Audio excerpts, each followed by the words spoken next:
Welcome everyone back to chapter 6, and you're with me again, Karen. And in this video, we're going to be learning in this whole chapter 6, we'll be learning all about data and data management. So let's get started. So the topic of this lesson today is data collection and graphing. Introduction to data management. The two learning goals for today is understanding how the data is collected and being able to make a reasonable choice about how data is collected.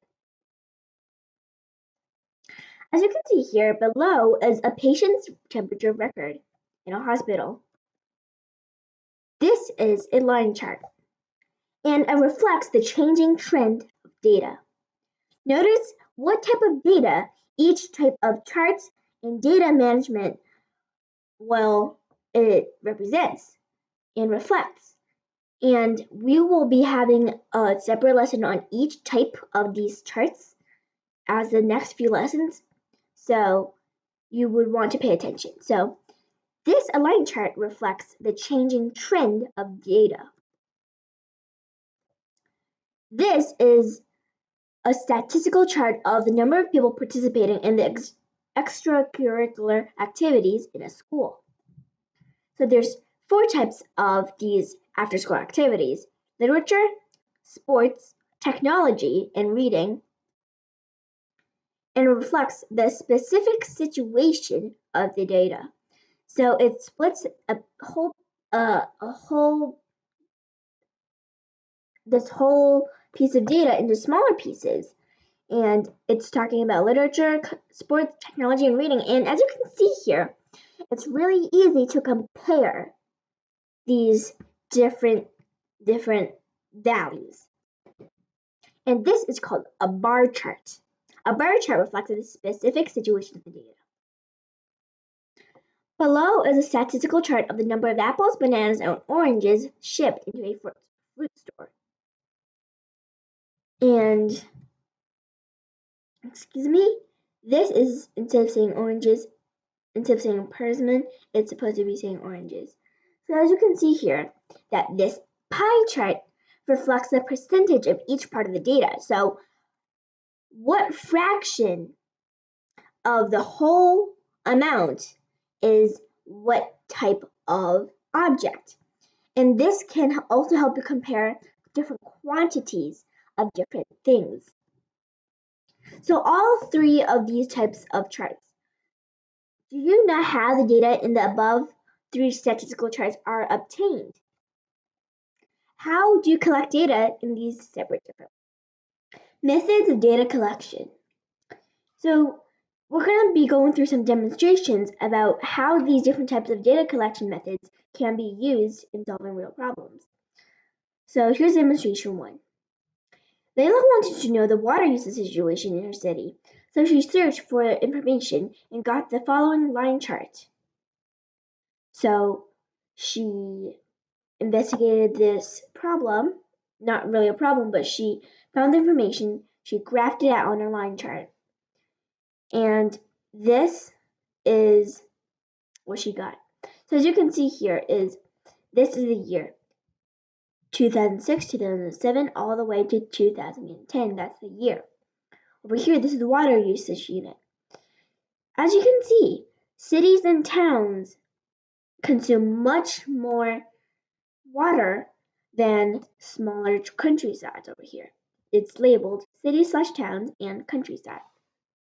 And sometimes when line plots a plot like this with different lines on there, we can very easily compare the different amounts. For example, we can see that this is close to 200 of that water usage unit, and this is pretty close to 70. So we can see that big difference in the water consumption amount from cities and towns to countryside. Another demonstration we have is Brendan wanted to find out whether the people around him were aware of water saving.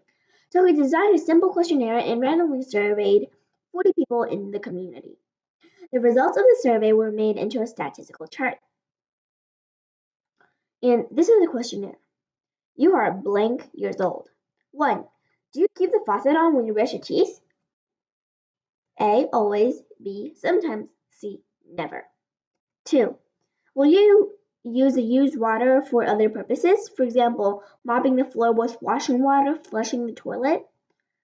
So what it's saying is after you reuse this water, do you use it for other purposes to, for example, say you would wash your hands, use that already used water and use it to scrub, say, the toilet. I mean, of course, don't overuse it. Don't use mud water. But do you do that? And the three answers are always, sometimes, or C, never. And this is the different types of data collected from Brendan's questionnaire. So this is a pie chart over here. It is a pie. It looks like a pie cut up into pieces. That's why it's called a pie chart. And these are the replies of sometimes from Brendan's questionnaire. People older than 45 is this purplish color right here. And as you can see, it takes up more than 60% of the whole amount. And what this is saying is that 60% of the people who answered to his questionnaire and had replies of sometimes was older than 45. And this 25% right here of the pie, 25%, this aqua shaded part, it's 30 to 45. So ages, that's if you're 30 years old, 45 years old, or any in between, those people took up 1/4 of the sometimes replies, and this blue part right here was younger than 30, which is the youngest type of people, maybe 20 years old or something, and then they took up only 15% of replies of sometimes. Now let's look at the replies of never and always. As you can see here, these are both bar charts. So people older than 45 that replied never had 8 people, and people that was 30, 45, or in between took up 10 people, and people that was younger than 30 only took up about only one person. So if we add these up, as you can see, it only has 19 people who replied never. The replies of always is F, that this older than 45 right here was 9 people, 30 to 45, or 30 and 45 was 10 people, this was always, and younger than 30 was 2. And this is just the mathematical part, but if you're going to specifically study this, you would think about why so much people that was older than 45 replied sometimes. Why so much people that was 30 to 45 replying always never, such strong yes or no. So read demonstrations 1 and 2 and answer the following questions. First, what information can you get from Layla's line chart? How did Layla and Brendan obtain the above data? And among the 40 people surveyed by Brendan, how many of the people of each age group were surveyed?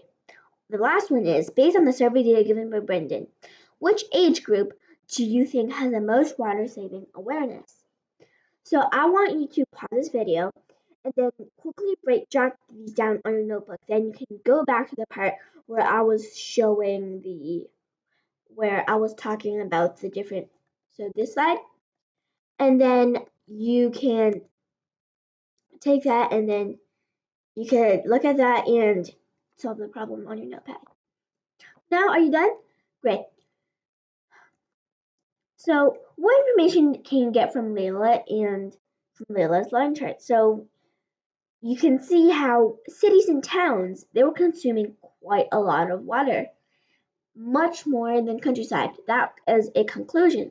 So you can think about what's causing this, and is it a good or bad thing? Is it something to change, or is it a good thing already? And two, how did Layla and Brendan obtain the data? So Layla was direct data. She might have gone around looking for evidence by herself straight, But Brendan was asking different people. He wasn't just exactly next. Say somebody was brushing their teeth before bed. He was not looking and watching them and observing them right there in their bathroom, watching them brush their teeth. He asked them about it. So Leda was direct data, and Brendan, it wasn't sample data, but Brendan, it was almost like secondary data. Among the 40 people surveyed by Brendan, how many of the people from each age group were surveyed?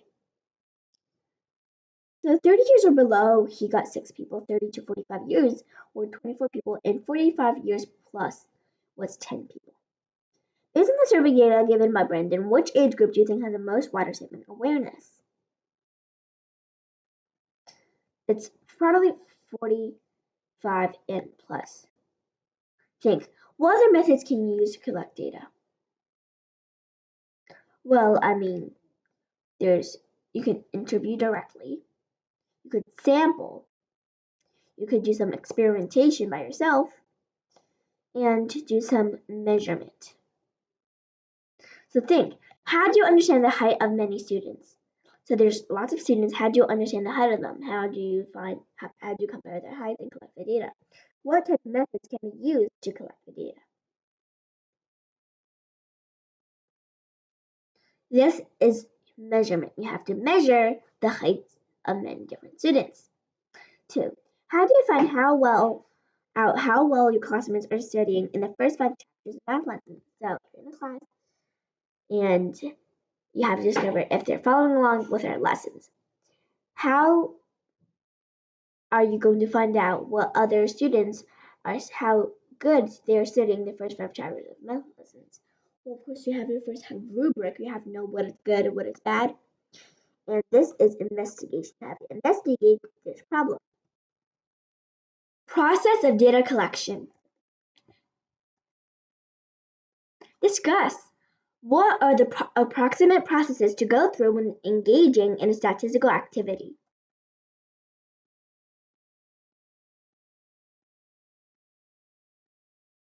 So here's the process of what it might usually look like of electing class presidents. You might have done this in school, you might have not. But here's the usual steps. The process of electing class presidents. Step 1. Choose the most trusted classmate in the class to be the monitor. Or choose the most trusted classmates in the class to be the candidates. Then, this is clarifying the purpose and question of the investigation. Step 2. Consult every student in the class. Determine the survey object. This is consulting every single student in the class by asking about everybody's opinion. Step 3. Voting. Choose a survey method and open your investigation. Step 4. Count the votes. Collect and organize the data. Step 6. This is supposed to be step 5. Determine the final candidate for the president. Analyze data and draw conclusions. Can you notice how right in this process of electing class presidents, we use a lot of the statistical processes we would use in normal statistical problems. For example, you have to open an investigation, you have to collect and organize data, we have to learn how to do that, analyze data, and drawing the conclusions. Also, of course, there's choosing survey method, which is very important, and of course, clarifying the purpose and question of the investigation. So here's our class summary. The main idea of this lesson today was data collection and graphing, and that was split up into methods of data collection and the process of data collection. The 2 skills we learned today was first, understanding how the data is collected and being able to make a reasonable choice about how the data is collected. So we need to know what is a realistic and reasonable choice we can collect the data, and we can also understand how the data is collected and how each type of way to represent data can help you do different analyzation. For example, learn about the line chart, and it was all about expressing the different trends of the data. Then there was the pie chart. It talked about the percentages of different pieces of data in one whole as a whole. And there was also the bar chart, which made it really easy to compare different amounts. So that was the first skill. And the second skill, we learned how to make a reasonable choice about how data is collected.